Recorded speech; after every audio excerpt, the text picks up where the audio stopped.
এবং কেন্দ্রীয় বাহিনীর যে রুট মার্চ শুরু হয়ে গেছে, প্রথমে কলকাতার ছবিটা আমরা দেখাবো, তারপর রাজ্যের বিভিন্ন জেলায় পৌঁছবো। আমরা যাদবপুরের ছবি দেখতে পাচ্ছি এই মুহূর্তে, যাদবপুরে কেন্দ্রীয় বাহিনীর রুট মার্চের সেই ছবি আমরা দেখতে পাচ্ছি এবং তার পাশাপাশি কলকাতার বিভিন্ন জায়গায় আজকে এই কেন্দ্রীয় বাহিনীর রুট মার্চ চলছে। কারণ আমরা জানি যে রাজ্যে ইতিমধ্যে 920 কোম্পানি কেন্দ্রীয় বাহিনী আসার কথা, তার মধ্যে খেপে কেন্দ্রীয় বাহিনী এসে পৌঁছেছে। আমরা প্রথমে কলকাতার ছবিটা দেখাবো। আমাদের সঙ্গে যাদবপুর থেকে রয়েছেন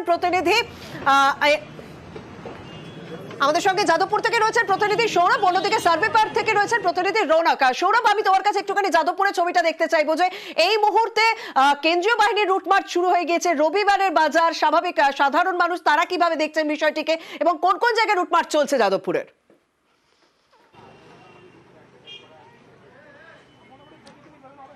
একেবারেই দেখো, একদিকে রাজ্যে যখন নির্বাচন কমিশনের ফুল বেঞ্চ, অন্যদিকে কিন্তু কলকাতার বিভিন্ন থানা এলাকায় সেখানে কিন্তু রুটমার্চ শুরু হয়ে গেল। আমরা রয়েছি পূর্ব যাদবপুর থানা এলাকায়, মুকুন্দপুর এলাকাতে।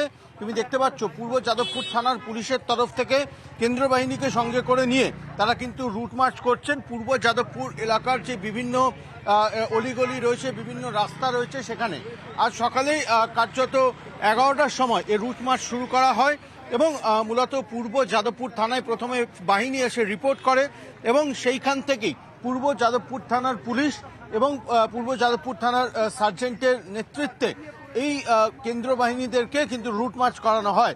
অর্থাৎ পূর্ব যাদবপুর থানা থেকে বেরিয়ে মুকুন্দপুর হাসপাতাল এবং সেইখান থেকে হয়ে পুরো যে জুরিসডিকশন রয়েছে পূর্ব যাদবপুর, সেই পূর্ব যাদবপুর থানার জুরিসডিকশনের 10% এলাকা কিন্তু এই মুহূর্তে রুট মার্চ করা হয়ে গেছে।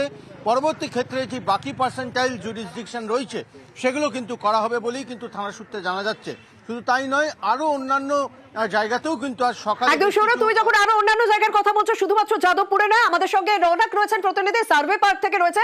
রৌনক, আমি দেখতে পাচ্ছি ইতিমধ্যেই তোমার পিছনের দিকে কেন্দ্রীয় বাহিনীর রুট মার্চ শুরু হয়ে গেছে। এটা সার্ভে পার্কে ঠিক কোন কোন জায়গায় তারা রুট মার্চ করছেন এবং সেখানকার পুরো ছবিটা ঠিক কিরকম?